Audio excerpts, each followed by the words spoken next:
ఓం శ్రీ గురుభ్యో నమ. ఓం శ్రీ సాయినాథాయ నమ. సాయి భక్తులకు నమస్కారం. బాబావారి ఆశీర్వాదంతో అందరూ ఆరోగ్యంగా సంతోషంగా సుఖంగా ఉన్నారని అనుకుంటున్నాను. శ్రీ సాయి సచ్చరిత్రం 32వ అధ్యాయంలో బాబావారు తన గురువు దగ్గర శిష్యరికం తీసుకుంటున్నప్పుడు, అంటే తన గురువు ఏ విధంగా సాక్షాత్కరించారు అంటే, బాబావారితో పాటు మిగతా ముగ్గురితో కలిసి దేవుడి ఆచూకీకై అడవిలో వెతకడానికి వెళ్ళారు. కానీ అడవిలో ఉన్న ఒక వ్యక్తి, అతను బంజారా అనే వ్యక్తి, బంజారా తెగకు అంటే జాతికి సంబంధించిన వాడు అనుకుంటాను. అతను కనిపించి ఆతిథ్యాన్ని ఇచ్చాడనమాట, భోంచేయమని చెప్పాడు. కానీ ఎవ్వరూ వినలేదు.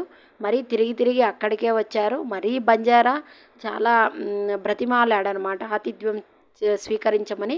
మిగతా ముగ్గురు వద్దని వెళ్ళిపోయారు. అందులో బాబావారు ఆ ఆతిథ్యాన్ని స్వీకరించిన వెంటనే తన గురువు సాక్షాత్కరించారు తన కళ్ళ ముందర. సో అలా బాబావారు ఆ గురువు వెనకంటూ వెళ్ళిపోయి తర్వాత ఆయన తన గురువు ఏ విధంగా చెప్తే ఆ విధంగా విన్నాడనమాట. బాబావారి కాళ్ళకు తాడు కట్టి, అంటే అతను శిష్యుడిగా ఉన్నప్పుడు ఒక నీళ్ళలో ఉన్నటువంటి నూతిలోకి తలకిందలుగా వేలాడగట్టాడనమాట. బాబావారి మొహానికి నీటికి 3 అడుగుల డిస్టెన్స్ ఉంది. నోటితో కానీ చేతితో కానీ టచ్ చేయలేని స్థితి అనమాట. 4-5 గంటల తర్వాత తన గురువు వచ్చి అడిగాడనమాట. బాబావారు ఎటువంటి కోపములు చేసుకోకుండా, అంటే అలా నూతిలో తలకిందలుగా వేలాడగడితే మొదట మనకు కోపం వస్తుంది. ఏమి, నేను చనిపోవాలని చెప్పి నువ్వు ఇలా చేసావా అని గురువుని అడుగుతారనమాట శిష్యులు. కానీ బాబావారు అలా చెయ్యలేదు. ఇది ఒక సాధన, నా గురువు పెడుతున్న పరీక్ష అని చెప్పి ఆ పరీక్షకు తట్టుకొని నిలబడి అతను పరమానందంగా ఉంది అని తన గురువుకి సమాధానం ఇచ్చారనమాట బాబావారు. ఆ నలుగురిలో బాబావారు ఒకరు. అప్పుడు బాబావారు ఏం చెప్పారు, బాబావారి యొక్క గురువు ఏమని చెప్పాడు అంటే, ఏ విధంగా ఉంది అని అడిగాడనమాట. పరమానందంగా ఉంది అని చెప్పాడు. నలుగురిలో ఒకడు కర్మరుడు, అనగా కర్మల యందు నమ్మకం గలవాడు. అతనికి కొన్ని కర్మలు, విధులు, నిషేధములు మాత్రమే తెలియను. 2వ వాడు జ్ఞాని, అతడు తనకున్న జ్ఞానమును గర్వించువాడు. 3వ వాడు భక్తుడు, భగవంతునికి సర్వస్వ శరణాగతి చేసినవాడు. భగవంతుడే సర్వమును చేయువాడని అతని నమ్మకం.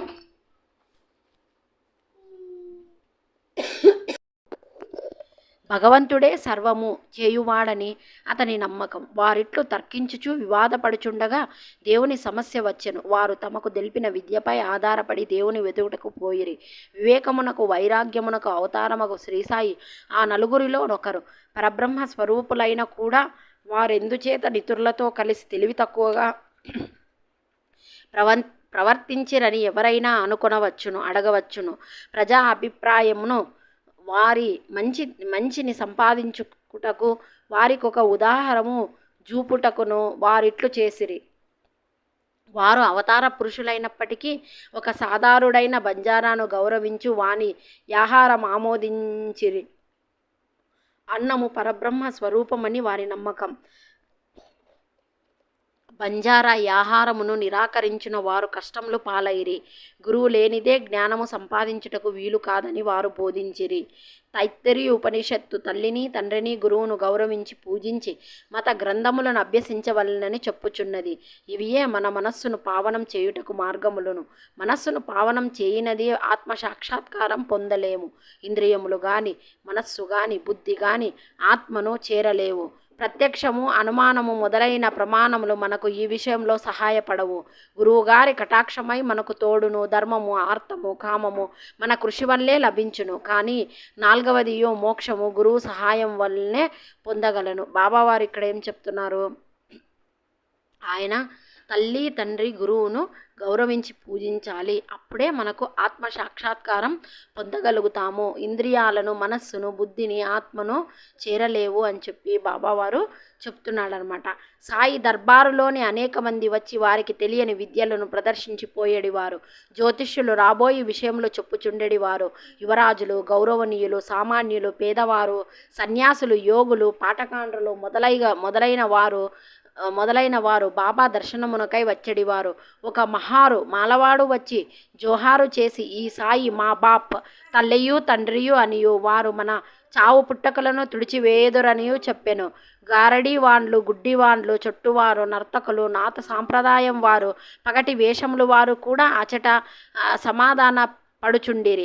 తన వంతు రాగానే ఆ బంజారా కూడా గాన్పించెను. తన పాత్రను ముగించెను. మనం ఇప్పుడు ఇంకొక కథను విందుము.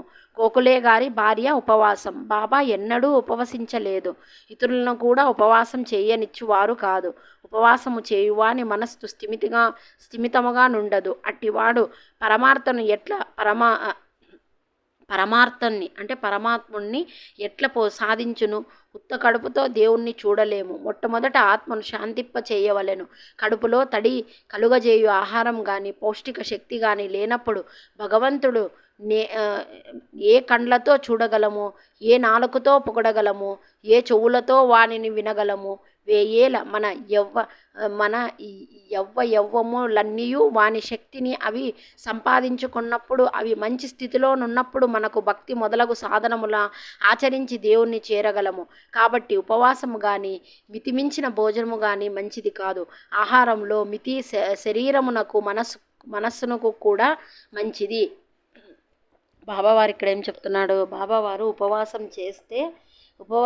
ఉపవసిస్తే మనం దైవాన్ని చూడలేము, దేవుణ్ణి చూడలేము అని చెప్తున్నారనమాట. ఇక్కడ మనము ఏదైనా సరే మన కడుపులో ఆహారం ఉన్నప్పుడు మన కాన్సన్ట్రేషన్ దేని మీద అయితే మనం కాన్సన్ట్రేట్గా ఉండగలుగుతామో దాన్నే మనం సాధించగలుగుతాం.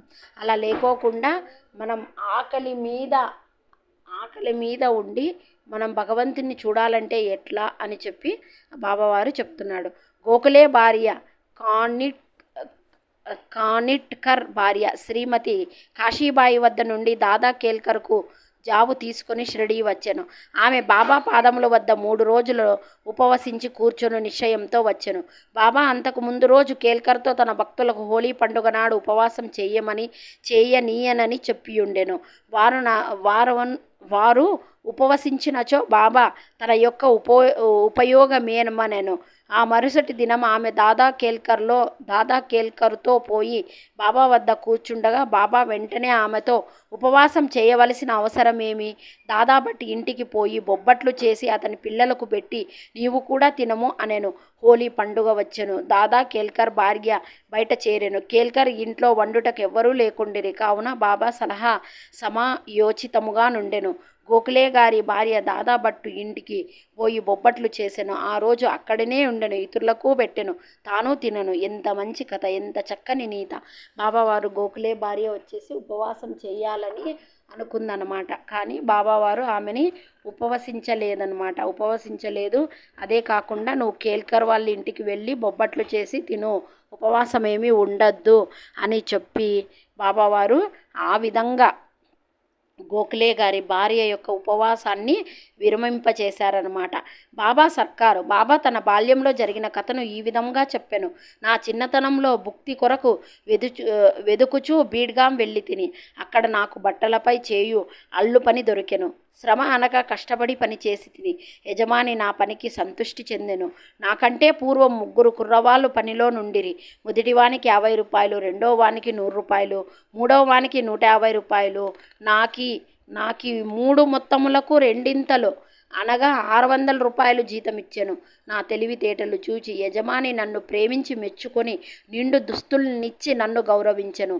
తలాపాగా సెల్ల వీనిని వాడకుండా జాగ్రత్తగా దాచుకొంటిని. మానవుడిచ్చినది త్వరలో సమసిపోవు గాని దైవం ఇచ్చినది శాశ్వతముగా నిలుచును. ఇంకెవరిచ్చినది దీనితో సరిపోర్చలేము. నా ప్రభువు తీసుకో అనును. కానీ ప్రతివాడు నా వద్దకు వచ్చి తే అనుచున్నాడు. నేనేమి చెప్పుచున్నానో గ్రహించు వాడొక్కడూ లేడు. బాబావారు ఏం చెప్తున్నాడు? చేతి అల్లికలు బట్టల మీద వచ్చిండెత్తేసి బాబావారు ఆ విధంగా చేస్తే, కష్టపడి పని చేస్తే ఆ యజమాని దగ్గర మొదట పని చేసిన వాడికి 50, రెండో వాడికి 100 రూపాయలు, మూడో వాడికి 150. కానీ బాబావారి చేతి పనిని మెచ్చి యజమాని ఎంత ఇచ్చాడు? దీనికి రెండింతలు, అంటే 200 రూపాయలకి రెండింతలు అంటే 600 రూపాయలు అవుతుంది కదా. ఆ 600 రూపాయలు ఇచ్చి బట్టలు, తలపాగా, సెల్ల అవన్నీ ఇచ్చి జాగ్రత్తగా ఆయన్ని అవన్నీ దాచుకున్నాడనమాట. మానవుడు ఇచ్చినది త్వరగా సమసిపోతుందేమో కానీ దైవం ఇచ్చినది ఎప్పుడు కూడా శాశ్వతంగా ఉంటుంది బాబావారు అని చెప్పాడు. ఆ బాబావారి యొక్క గురువు ఆయన ఎవరినైతే పూజిస్తున్నాడో మీన్స్ బాబావారి యొక్క గురువు అంటే ఆయనకి దైవం కదా.